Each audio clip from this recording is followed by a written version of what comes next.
Hello dear students, I welcome all of you on my YouTube channel. आज हम class 10th में जो आपकी एनसीईआरटी एग्जाम्पलर की बुक है, जो बहुत बच्चों को ऐसा लगता है कि सर ये तो बहुत डिफिकल्ट बुक है, उसमें आज हम बच्चों सर्कल चैप्टर जो आपका है, जिसका 9 नंबर है एनसीईआरटी एग्जाम्पलर में, लेकिन जो आपकी एनसीईआरटी मैथ की बुक है उसमें 10th चैप्टर है ये। तो 9th चैप्टर एनसीईआरटी एग्जाम्पलर का उसकी एक्सरसाइज 9.1, जिसमें सारे multiple choice questions, total 10 questions हैं। वो 10 के 10 क्वेश्चंस आज हम एक ही वीडियो में कंप्लीट कर लेंगे। और इस वीडियो को देखने के बाद आपको ऐसा लगेगा कि एनसीईआरटी एग्जाम्पलर बुक तो बहुत ही आसान है। हमें तो ऐसा लग रहा था कि बहुत मुश्किल है। बात सिर्फ ये है कि एक तो आपने इस वीडियो को लास्ट तक देखना है और क्वेश्चंस की प्रैक्टिस जरूर करनी है इस वीडियो को देखने के बाद।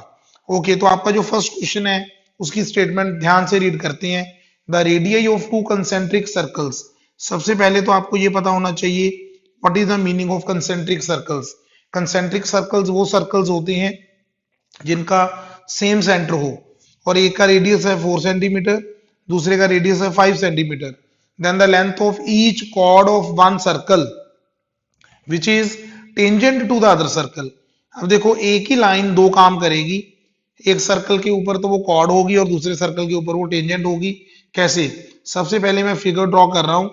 मैं दो कंसेंट्रिक सर्कल्स बना रहा हूं। ये मेरे पास दो कंसेंट्रिक सर्कल्स हैं। ये पहला सर्कल है, ये दूसरा सर्कल है।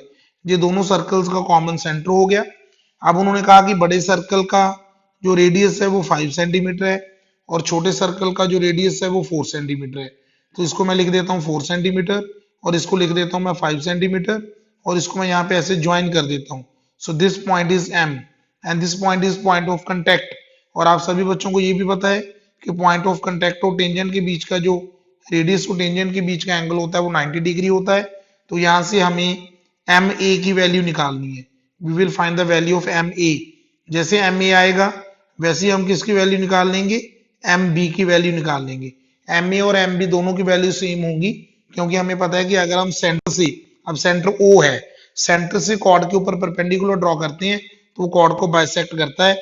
So A B is equal to A M plus B M, but A M is equal to B M, ये दोनों इक्वल होंगे। अब हम क्या करते हैं, ए एम फाइंड करने के लिए in triangle A O M, इसके ऊपर आप पाइथागोरस लगा दो। पाइथागोरस आप सभी बच्चों को लगानी आती है। Hypotenuse square is equal to perpendicular square plus base square. ठीक है, तो यहाँ पे आप क्या करो, 5 का स्क्वायर होगा 25, ए एम की वैल्यू हमने फाइंड करनी है और ये हो गया 4 का स्क्वायर। तो यहाँ से आप ए एम स्क्वायर की वैल्यू फाइंड करोगे, दैट विल बी 9। तो यहाँ से ए एम आ गया आपका 3 सेंटीमीटर। तो अगर आपका ए एम 3 सेंटीमीटर आ गया तो आपका बी एम भी 3 सेंटीमीटर होगा। तो आपकी टोटल लेंथ जो आ गई दैट विल बी 6 सेंटीमीटर। तो आपका जो राइट आंसर है वो है 6 सेंटीमीटर, बी ऑप्शन। तो जो फर्स्ट क्वेश्चन है वो मेरे अकॉर्डिंग सभी बच्चों को इजीली समझ आ गया होगा। Now we will move on question number second. Question number second देखो, ये भी बहुत अच्छा क्वेश्चन है। अब आपने अगर एनसीईआरटी बुक की हुई है उसमें सर्कल चैप्टर का बिल्कुल लास्ट क्वेश्चन ही है ये। ठीक है, अब आपको यहाँ पे एक थ्योरम मैं बता देता हूं कि अगर कोई भी क्वाड्रिलेटरल किसी सर्कल को सर्कमस्क्राइब कर रही है तो उसकी जो ऑपोजिट साइड्स हैं वो सेंटर के ऊपर सप्लीमेंट्री एंगल्स बनाती हैं। क्या कह रहा हूं मैं फिर से बता देता हूं। अब जैसे AOB angle plus COD angle, इनका सम जो होगा दैट विल बी 180 डिग्री होगा। क्या कहना चाहता हूं मैं कि अगर कोई क्वाड्रिलेटरल किसी सर्कल को सर्कमस्क्राइब कर रही है कि सर्कल उसके अंदर बन रहा है, चारों साइड्स को टच कर रहा है, तो उस क्वाड्रिलेटरल की ऑपोजिट साइड जो हैं उस सेंटर के ऊपर सप्लीमेंट्री एंगल्स बनाती हैं। सप्लीमेंट्री एंगल्स का मतलब होता है जिनका सम कितना हो, 180 डिग्री हो। अब एओबी एंगल की वैल्यू 120 डिग्री दे रखी है, सीओडी की वैल्यू आपने फाइंड करनी है इज इक्वल टू 180 डिग्री। अब आप यहां से सीओडी की वैल्यू कैसे निकालोगे, 180 में से 125 माइनस कर दोगे तो यहां से आपका आंसर आ जाएगा 55 डिग्री। तो आपका जो सही ऑप्शन है वो डी ऑप्शन है। अब हम आगे बच्चों थर्ड क्वेश्चन पे। ये रहा आपका third question, very important question. अब इस क्वेश्चन में क्या है, जो एटी है, देखो सारे लिख देता हूं, एटी इज टेंजेंट, ये तो आपको पता है सब बच्चों को। ठीक है, एओसी इज डायमीटर, ये भी आपको सर हमें पता है, वेरी गुड। उसके बाद जो आपका ए सी बी एंगल है, ए सी बी, ये आपको 50 डिग्री दिया हुआ है और आपने कौन सा एंगल फाइंड करना है, बैट, बी ए टी, ये एंगल आपने फाइंड करना है। अब हम कैसे इस एंगल को फाइंड करें, ध्यान से समझना। सबसे पहले मैं यहाँ पे एक कंस्ट्रक्शन कर रहा हूं, ठीक है। मैंने क्या कंस्ट्रक्शन कर दी, यहाँ पे लिख भी देता हूं construction, join O with B. जब आपने ओ को बी के साथ ज्वाइन कर दिया तो ये आपकी कंस्ट्रक्शन होगी। अब आप ध्यान से देखो कि ए बी जो कॉर्ड है, मैं इसको थोड़ा हाईलाइट कर रहा हूं, जो ए बी कॉर्ड है आपकी, वो सेंटर के ऊपर जो एंगल बना रही है वो ये वाला है, एंगल 1, और जो सरकमफ्रेंस पे बना रही है वो एंगल 50 है, ठीक है। और आपके पास एक थ्योरम है, the angle subtended by an arc at the centre is double than angle subtended by the arc at the circumference. तो इसका मतलब जो एंगल 1 होगा वो आपका 100 डिग्री होगा। अब ये चीज आप फिर से सुन लो सारे बच्चे कि एंगल 1 आपका 100 डिग्री क्यों आया, क्योंकि जो एंगल 1 है वो सेंटर पे बन रहा है और इसको कौन सी आर्क बना रही है, इसको ए बी आर्क बना रही है। और जो सेंटर वाला एंगल होता है वो हमेशा सरकमफ्रेंस वाले एंगल का डबल होता है, और ए बी आर्क सरकमफ्रेंस पे कितना एंगल बना रही है, 50 डिग्री। क्योंकि अगर आप ध्यान से देखो, ए बी आर्क सरकमफ्रेंस के ऊपर ये वाला एंगल बना रही है जो 50 डिग्री है, तो सेंटर वाला एंगल डबल हो गया, ओके। अब फिर देखो O A is equal to O B, आगे ये रेडियस हो गया, दोनों रेडियस हैं। अगर ये रेडियस है तो एंगल 2 और एंगल 3 दोनों इक्वल होंगे। This implies angle 2 will be equal to angle 3।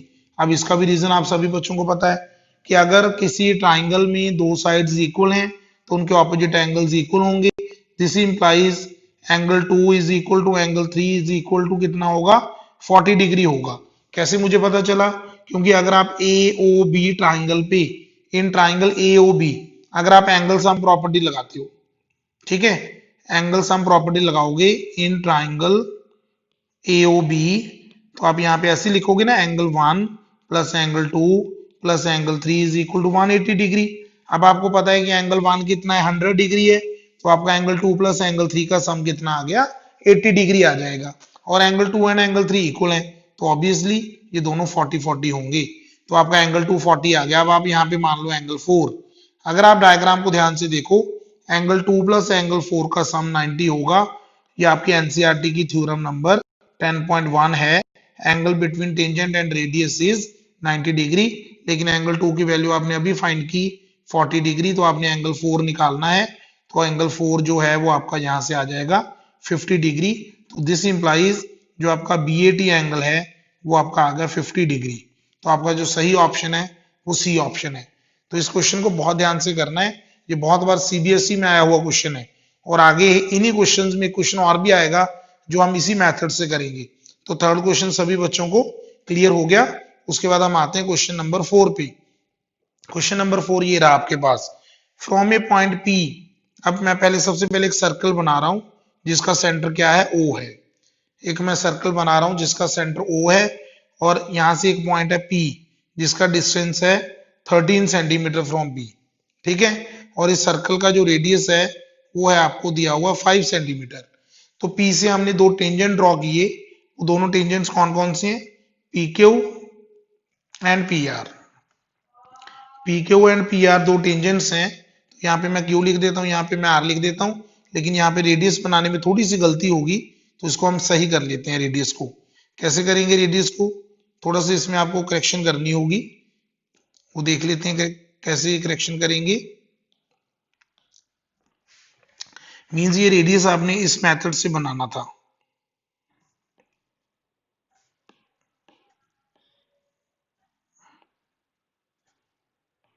चलो मैं थोड़ा सा डायग्राम को ऐसे कर देता हूँ। ये देखो आप, सही डायग्राम जो मैं रेड से बना रहा हूँ वो है, ये है सही।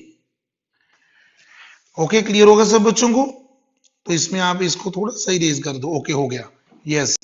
तो अब आपने क्या करना है बच्चों आगे, अब आपसे वो क्या कह रहे हैं, then the area of the quadrilateral find करना है अपने, एरिया ऑफ क्वाड्रिलेटरल।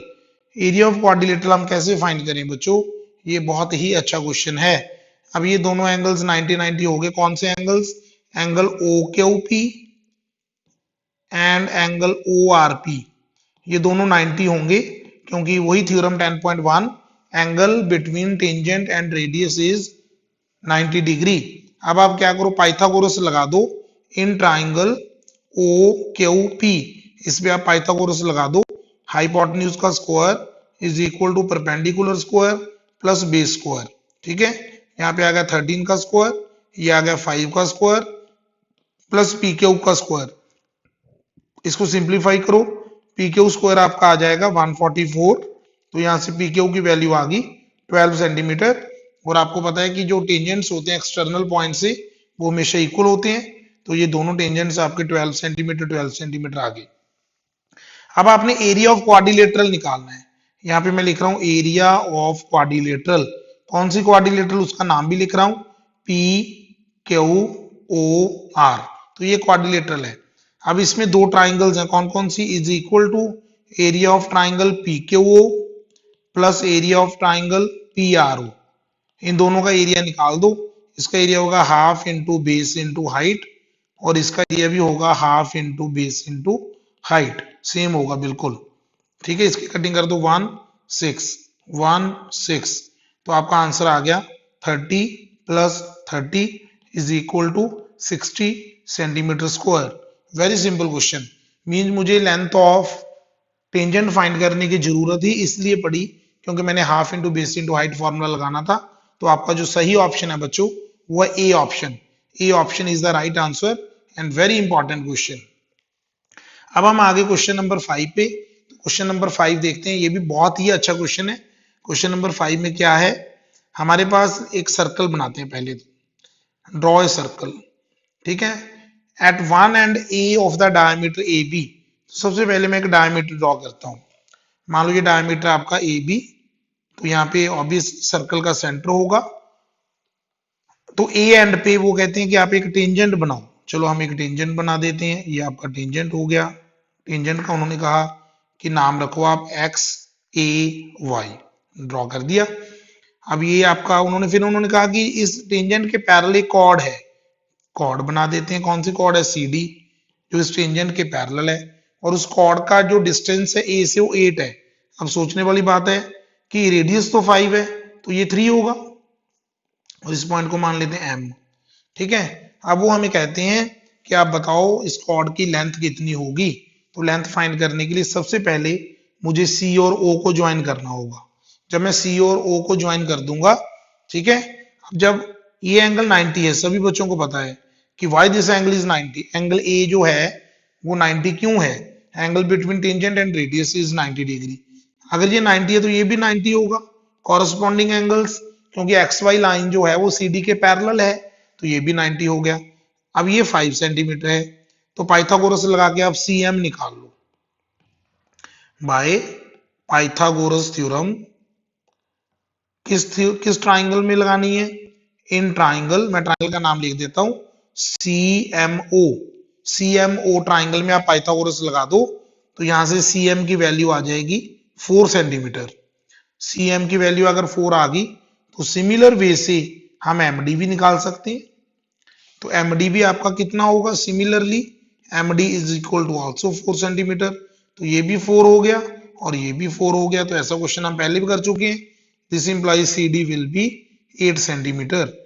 अब आप कहोगे सर सी एम और एम डी इक्वल क्यों हो गए, इसका रीजन मैं फिर से बता देता हूं। ये सेंटर है ओ, सेंटर से कभी भी आप कॉर्ड के ऊपर परपेंडिकुलर ड्रॉ करो, ये परपेंडिकुलर हो गया, वो हमेशा कॉर्ड को क्या करता है, बाइसेक्ट करता है। Perpendicular drawn from centre on the chord always bisects the chord. ठीक है, तो सी एम और एम डी इक्वल होंगे। सी एम आपका कितना आ गया 4, एम डी भी कितना आ गया 4, तो सी डी आपका आ गया 8 सेंटीमीटर। तो आपका जो सही ऑप्शन है वो आ गया D option. D option is the right option. उसके बाद हम आगे क्वेश्चन नंबर 6 पे। मैं थोड़ा सा आपको शॉर्टकट बता रहा हूं बच्चों, क्योंकि थ्योरेटिकल आप खुद कर लोगे, आपको मेथड पता होना चाहिए क्वेश्चन को कैसे करना है। अब 80 टेंजेंट है सर्कल का। अब ओटी आपको 4 दिया हुआ है, ओ टी ए एंगल आपको 30 दिया है, तो आपको कहते हैं 80 फाइंड करो। तो 80 फाइंड करने के लिए सबसे पहले आप इसको ज्वाइन कर दो। ये एंगल 90 भी हो गया, आपको रेडियस भी आपने ज्वाइन कर दिया। अब आपने 80 फाइंड करना है, तो सबसे पहले आप लिखो in triangle A O T. तो आप लिखो 80 अपॉन ओ टी, तो ये आपका बन गया cos 30, क्योंकि आपको पता होगा बेस अपॉन हाइपोटेन्यूज जो होता है वो cos थीटा होता है। तो आपका AT कितना आया वो हमें नहीं पता। OT कितना है आपका 4, cos 30 की वैल्यू कितनी है √3/2। तो यहाँ से AT कितना आ गया आपका √3/2 इंटू 4। तो 2 1 जा 2, 2 2 जा 4, तो आपका आंसर आ गया 2√3 सेंटीमीटर। तो 2√3 सेंटीमीटर मीन्स आपका जो सही ऑप्शन आ गया वो सी ऑप्शन आ गया। तो बहुत आसान क्वेश्चन था। ओके, और अगर आपको कहा जाए रेडियस फाइंड करो तो हम रेडियस भी कर देंगे। OA/OT कर दो, यहाँ पे sin 30 बन जाएगा। ठीक है, तो मुझे लगता है आपका रेडियस आ जाएगा 8 सेंटीमीटर। सॉरी, करके देख लेते हैं रेडियस, वैसे में उन्होंने पूछा नहीं। OA/OT ये बन जाएगा आपका sin 30। OA कितना है आपका फाइंड करना है, OT कितना है आपका 4 इंटू 1/2, सॉरी हाँ, ये आ गया आपका 2 सेंटीमीटर। तो इस मेथड से हम रेडियस भी निकाल सकते हैं, लेकिन हमें रेडियस नहीं निकालना, ओनली 18 निकालना था। अब हम आगे क्वेश्चन नंबर 7 पे। क्वेश्चन नंबर 7 वैसे ही क्वेश्चन है जो मैंने आपको अभी थर्ड क्वेश्चन बताया था, इसको वैसे ही करना है आपने, लेकिन ये उसका उल्टा है। इसमें वो एंगल दे दिया जो हमने वहां पे फाइंड किया था। अब मुझे सबसे पहले जो मैं रेड से बना रहा हूं ये एंगल बताओ कितना होगा। ये 40 होगा। Why this angle will be 40, this angle will be 40। OPQ angle जो है 40 होगा, बिकॉज एंगल OPR जो टोटल है वो 90 है। Angle between tangent and radius is 90, ये 40 हो गया। So this angle is also 40 because OP is equal to OQ, ये रेडियस है एक ही सर्कल की। This implies angle OPQ is equal to angle OQP, तो ये दोनों एंगल्स 40-40 हो गए। आपको POQ निकालना है, एंगल सम प्रॉपर्टी लगाओ तो ये आपका 100 डिग्री आ गया। तो ये आपका एंगल आ गया 100 डिग्री। तो आपका जो सही ऑप्शन है वो ए ऑप्शन है। क्लियर। उसके बाद हम आगे क्वेश्चन नंबर 8 पे। क्वेश्चन नंबर 8 आपके सामने ये रहा। क्वेश्चन नंबर 8 भी आपके एनसीईआरटी में एग्जांपल नंबर 2 है। सर्कल चैप्टर खोल के देखना, जो आपकी एग्जांपल नंबर 2 है वो यही एग्जांपल है आपकी। इसमें क्या है, अब आपको ये वाला एंगल दे दिया 50। उसके बाद अब ये एंगल आपने PA एंड PB दो टेंजेंट्स हैं सर्कल के, सच दैट APB एंगल आपको 50 दिया, आपने ये एंगल निकालना है। तो सबसे पहले इस एंगल को मैं 1 मान लेता हूं और इस एंगल को मैं 2 मान लेता हूं। Angle 1 is equal to angle 2। Why? Because PA is equal to PB। Tangents drawn from external point on the circle are equal. So angle 1 is equal to angle 2 की वैल्यू आ जाएगी 65 डिग्री। दोनों angles कितने हो जाएंगे 65 degree के हो जाएंगे, क्योंकि 50 plus angle 1 plus angle 2 is equal to 180 degree करोगे आप, तो एंगल 1 प्लस एंगल 2 यहां से 130 डिग्री आ जाएगा और ये दोनों एंगल्स इक्वल हैं, तो ऑब्वियसली 65 डिग्री ये वाला एंगल आ जाएगा और 65 डिग्री आपका ये वाला एंगल आ जाएगा। अब यहाँ पे मैं एंगल 3 मान रहा हूं। एंगल 1 प्लस एंगल 3 का सम कितना है? एंगल 1 प्लस एंगल 3 90 है। Angle between tangent and radius is 90 degree. अब एंगल 1 65 है और आपने यहाँ से एंगल 3 निकालना है, तो आप एंगल 3 निकाल दो। एंगल 3 आपका कितना आएगा 25 degree, that will be 25 degree, क्योंकि 90 में से 65 डिग्री माइनस करोगे तो आपका 25 डिग्री आएगा। और अगर आपके वो एनसीईआरटी वाली एग्जाम्पल याद है तो वहां पे हमने सीधा ही रिजल्ट लिखा था कि जो OAB एंगल है वो हाफ होगा इसका APB का।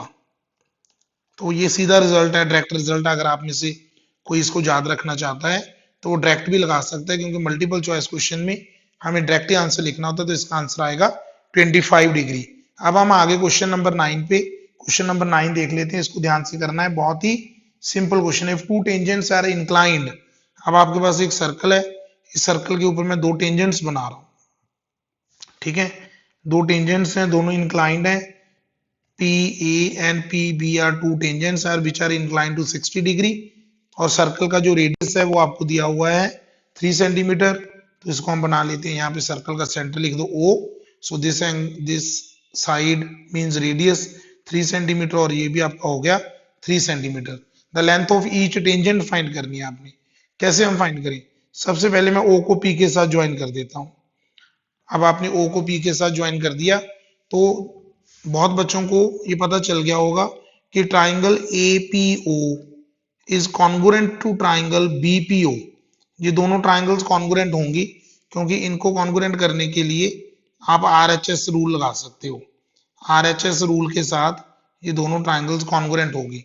तो अगर ये दोनों ट्राइंगल्स कॉन्ग्रुएंट होगी तो ये एंगल आपका होगा 30 और ये भी आपका एंगल होगा 30-30 बाय CPCT। CPCT से ये 30-30 आ गई। अब आपने AP फाइंड करना है, ठीक है। AP कैसे फाइंड करें?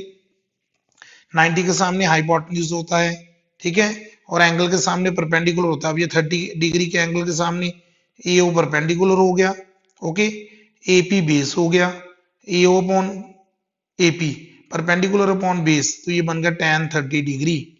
अब AO कितना है 3, AP आपने फाइंड करना है, tan 30 होता है 1/√3, तो यहां से आप AP की वैल्यू फाइंड कर लो, that will be 3√3।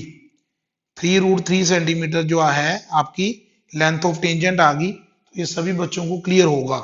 Very simple question, मैंने बिल्कुल शॉर्टकट बताया, कोई ज्यादा आपको थ्योरेटिकल क्वेश्चन नहीं करवाई, सिर्फ आपको कंसेप्ट बताया, उस कंसेप्ट से आपका आंसर आ गया।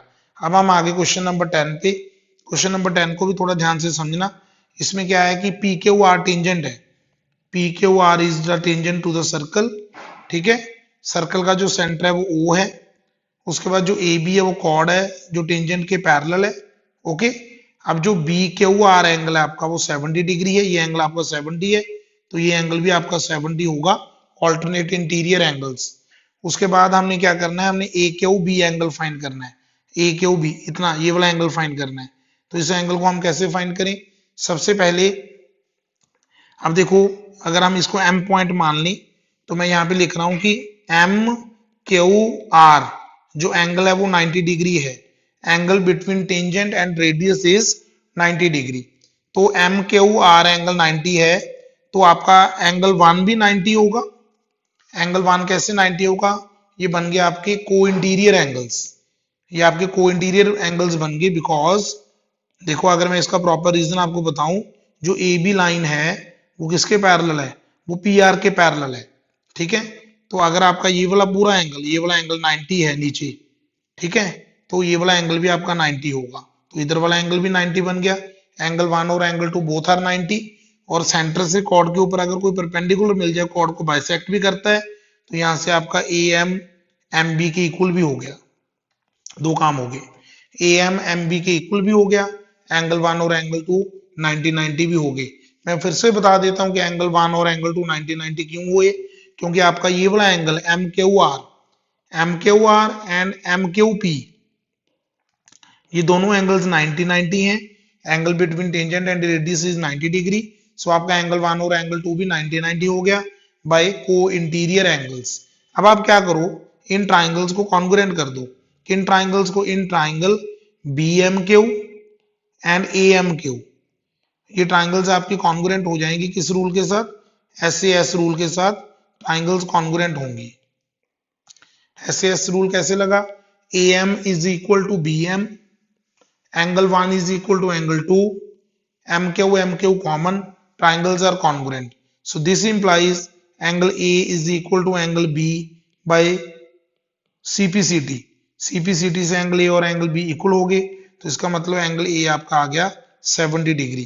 तो ये एंगल भी आपने 70 डिग्री फाइंड कर दिया। नाउ इसके बाद इन ट्राइंगल AQB पे आप एंगल सम प्रॉपर्टी लगा दो। Angle A plus angle B plus angle AQB is equal to 180 degree. ये आपने एंगल सम प्रॉपर्टी लगा दी। ये भी 70 डिग्री है, एंगल B भी 70 डिग्री है। आपने AQB निकालना है, तो यहां से आप AQB निकाल सकते हो। तो यहां से AQB आपका आ गया 40 डिग्री। तो 40 डिग्री आपका जो है वो फाइनल आंसर है। तो आपका राइट आंसर जो है वो B ऑप्शन है, 40 डिग्री।